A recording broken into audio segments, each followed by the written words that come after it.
I just want to give you some cupcakes as part of my foreplay. Oh, leja Dr. T, no. Kiko. And it's fluffy, so enjoy.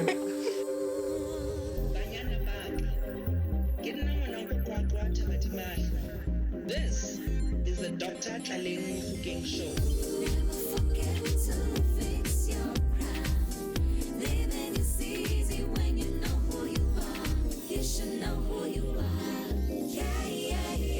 Thank you very much for being here. Welcome to the Dr. Kelemo Cooking Show, and today I bring you a very exciting episode, one that fills me with so much joy. I get to discuss my book, Dr. T, A Guide to Sexual Health and Pleasure. Let's do this thing. Behold, it's a revolution.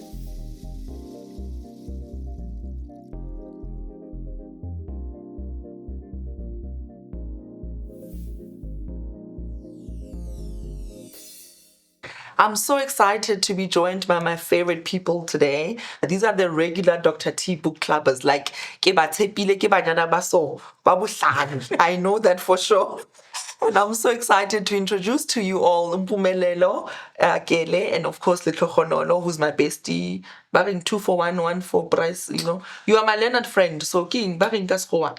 2 for the price of There we go. And also amazing, literary podcaster. And I think today is important for me to also just get to share why I wrote the book as well, but also for me to hear from you guys what you enjoy about the book and take, the people who watch the show along with us. Thank you. Thank you. Okay. Hi, it's my show. So before we start, I just want us to get relaxed, So you're taking over? Yes, I am. A Guide to Sexual Health and Pleasure really introduces us to having more pleasurable sex. Foreplay is a human right. Mm-hmm. Consent is mandatory. Absolutely. And behold, it's a what? Revolution. It's a pleasure revolution. So you started your book in a very interesting way. Do you want to just read the first line? Just what the first line says book. Inside the book. Phew. Why expose? Let me see. Okay.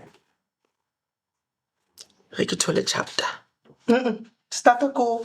Ke page man, my Leonard friend. Hey. Oh, here we go.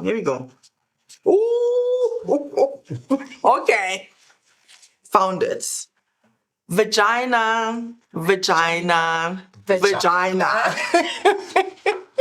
When last did you look at your vagina? The occasional stolen eye contact while grooming or bathing doesn't count. When last, if ever, did you take a mirror and just look? Okay, indulge me for a second. Put the book down, get into a comfortable position, and take a good look.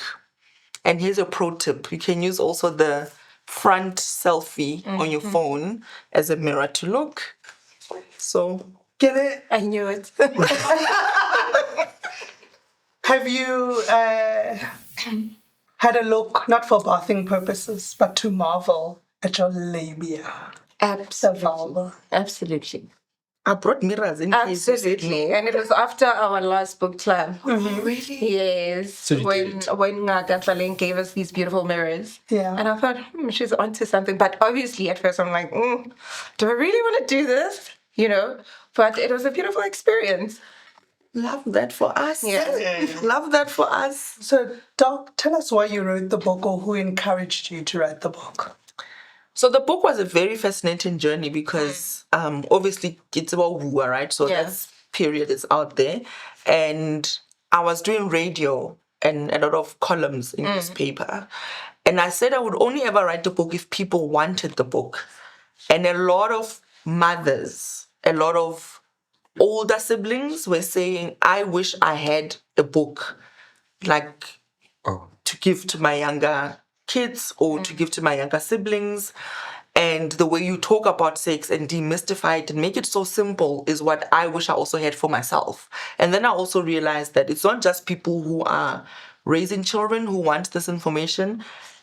adults also want the information for themselves because they too were children who never got it. And so because my mom was very open about just bodies in general, and I could ask her, tips to break up with boyfriends, and I could ask her all sorts of things, it became easy for me to also use that relationship, as a reference of how to write the book in a respectful manner, but also be candid and honest. And then, of course, the medicine is easy because, as a doctor, that's the easy part. But I wanted it to be, not a book that's preachy. I wanted it to be a guide that you can always refer to at different points in of your lives. There may be chapters that are more relevant at some point and maybe less so at other points, and so that was the So it was your relationship with your mom, basically. That's what made it more possible, because I was affirmed that I wouldn't be judged for talking about sex, right? That I wouldn't be judged for being inquisitive about sex, or that my value wouldn't be any less because I was a young woman who was interested in boys and relationships and all of these things. And that affirmation is what I wanted to come through the book. So I went to that experience to really draw in and make it a personal book as opposed to just a medical book of, top 10 tips of how to remain healthy. I didn't want that. I wanted it to be a journey that we all take part in. At the last book club, right, when we were all together, you came with your mom, right? Oh, Tell us a little bit about your relationship with your mom. So, okay, my relationship with my mom is absolutely amazing. I don't want to lie, but at the minute we went or met Dr. T, like things were a bit awkward because there are certain things like because I always have that thing a child should have like boundaries.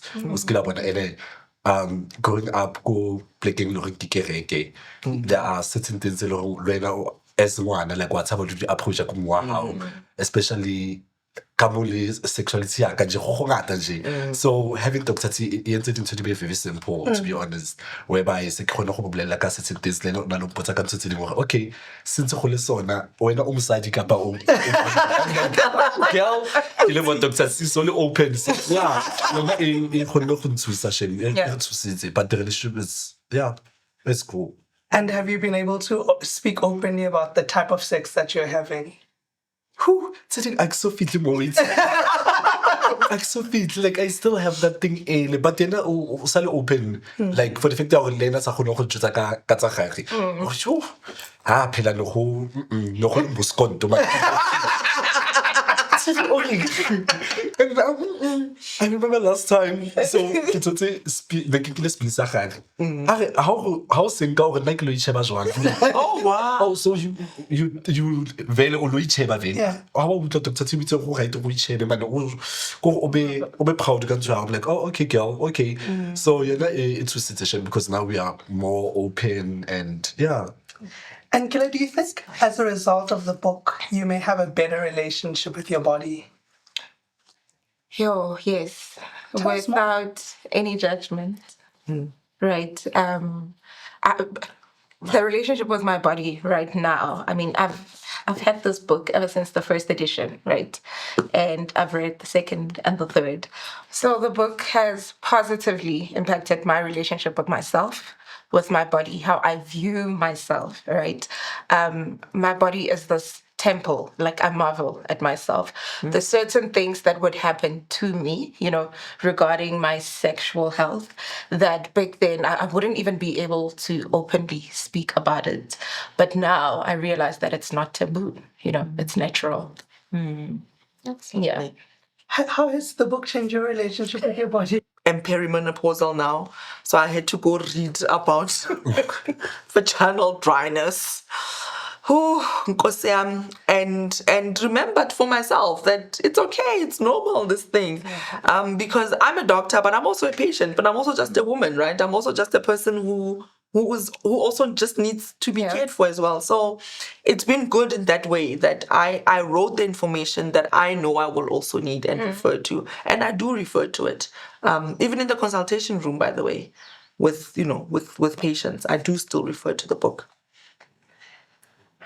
Do you have a favorite part of the book? You know, sometimes when I read books, I don't know if you've had this experience where there's just a little bit of something that makes you move side to side. When I give intro, I batla o itse. Do you know what I find really interesting about the book, right? Is the way in which you've tried to demystify sex, right? So the part where you speak about sexual pleasure, you start to speak about consent. And you do something really important. You're saying consent is more than a yes or a no. It entails when, how, when it stops. So I want to ask you guys, right? Having read the book and really conceptualized this idea of consent, are you able to implement that in your relationships with other people? So are you able to say, sex starts here, and when we get to this point, it stops, or we check in with each other? I mean, if you've got that constant affirmation, I mean, it's going to enhance your performance, right? And it's continuous communication, throughout. It's a partnership. True. What is interesting for me is oftentimes we assume the other person knows our body, right? So I want to know, have you developed a better relationship with your body to know what pleasures you so that you're able to tell either your partner or partners that I will sing like a canary?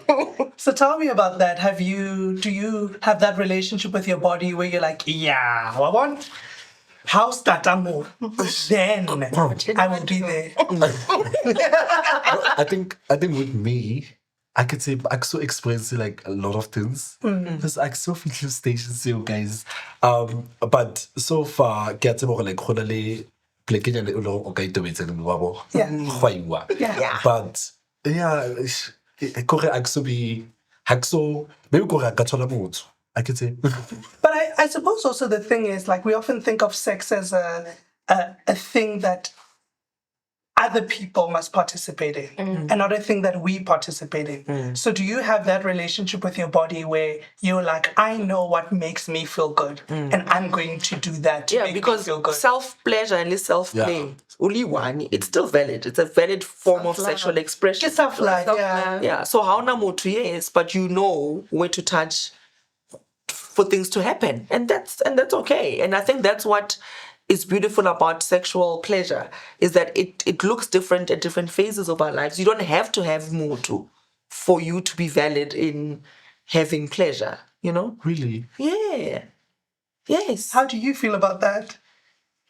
No, I'm a bit confused. You can have masturbation and have play with yourself. That's the thing. And that's perfect. That's the thing. I could say like maybe you can't even do that. I can't. And that's fine. Do you think that there may be shame around, because when we grew up in a church environment, right, people have told us that everything to do with sex is wrong. It's that also. Maybe because most of the time, okay, I'm like, but should be when I'm like, no, I've never done that. Yes, I've tried because people, they were like, no, you need to do this and everything, but I don't think it's for me. That's the thing. And I feel like one of the things that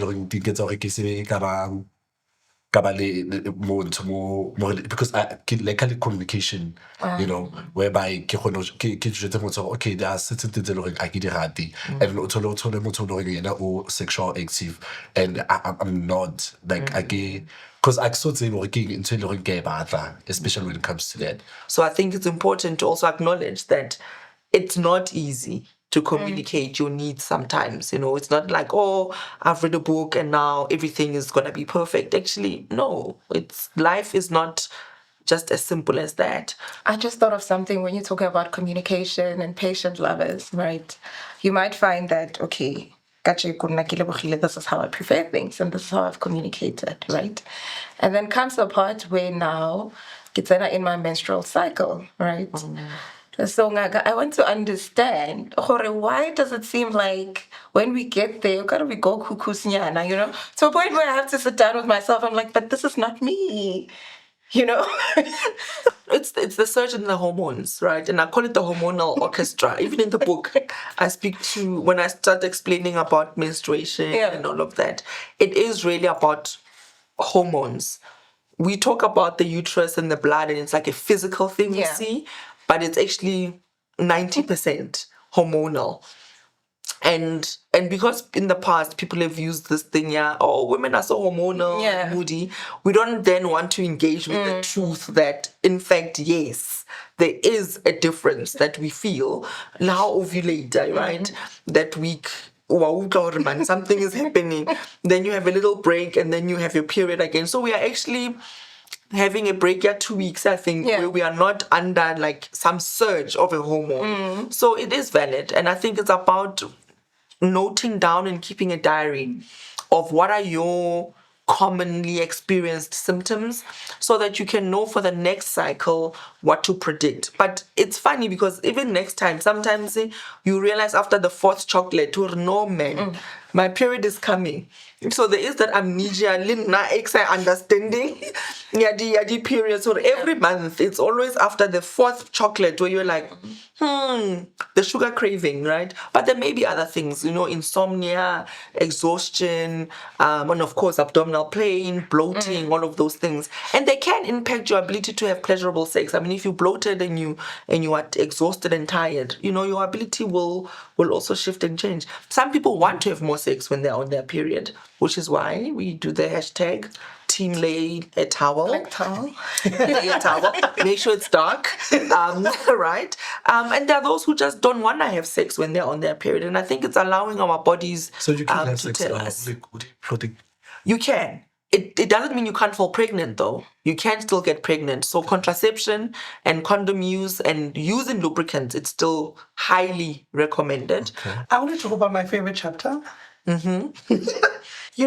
Often people talk about gay sex, right? So they dub it as gay sex. But what you do in the book that's really important is you call it what it is. You call it anal sex.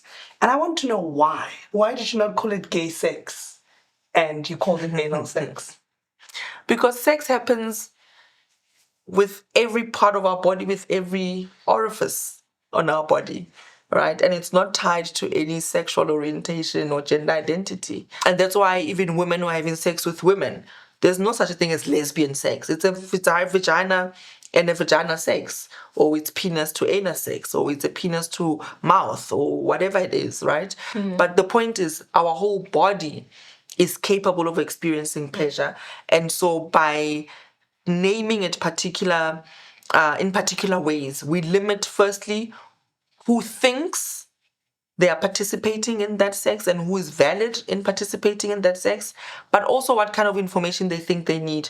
And safer sex is important. Even earlobes, if you rub it long enough, it will experience pleasure. Let's just go back to the basics.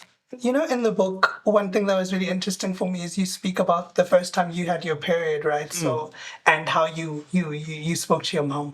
And I wanted to find out from you, like, if there's any, like, awkward stage, right? See, when we go to puberty, there are things we discover about ourselves that we are like, oh, tell us a funny, awkward stage of your puberty. So, okay, with me, it's not because of puberty.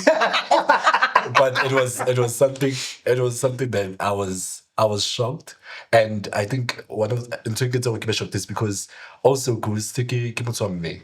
So like then I started to approach jwang. What's about Dr. Tiki session? I think happy with so late, man. But because I remember there was a time where kids see you. I think the kids are made or something like that, and then I think that's started to go or something, and then open the stain, and then she was like, "Mpumelelo, ho lo re keng e?" Wet dreams can be awkward, to say the least. There's actually one story that broke my heart. There's a grandmother of mine who shared with me how her first period was. So back in the day, she didn't know that she was going on her period, and her aunt at the time saw a stain, right? And she got a whooping. Oh. She got a whooping, and the question was, but what did I do? And the answer from the other one was, you are too young to be going on your period. Have you been playing with boys? You know?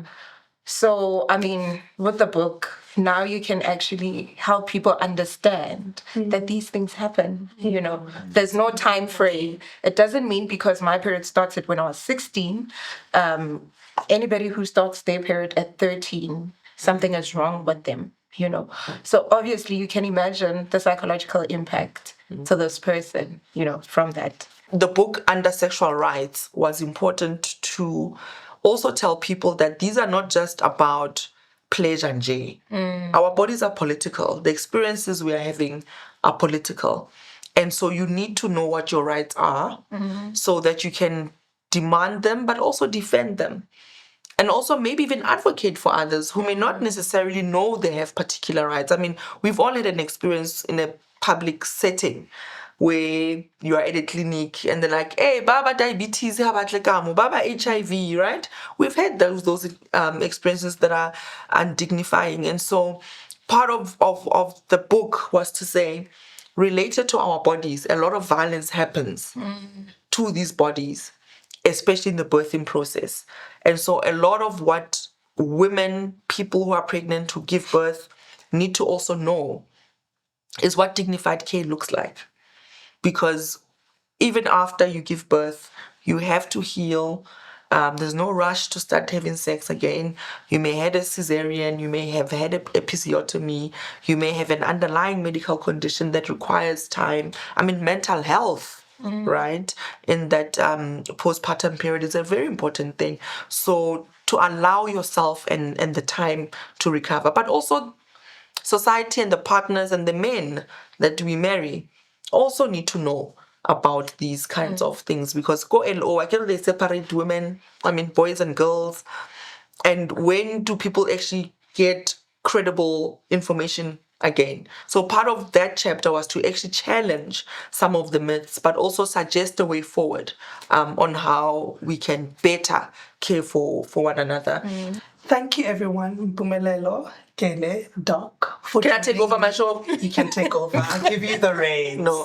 Thank you so much, Tlogi, for this. This was really wonderful. I couldn't have thought of a better host to do book club. And Mpumelelo and Kele, as always, it's really, really fun to be part of this pleasure revolution with you. And I hope you watching enjoyed this incredible conversation. And as is tradition, we will ask you to mark this moment with me and raise your glass to something special. Yeah, I'm toasting to be more open and try new things, man.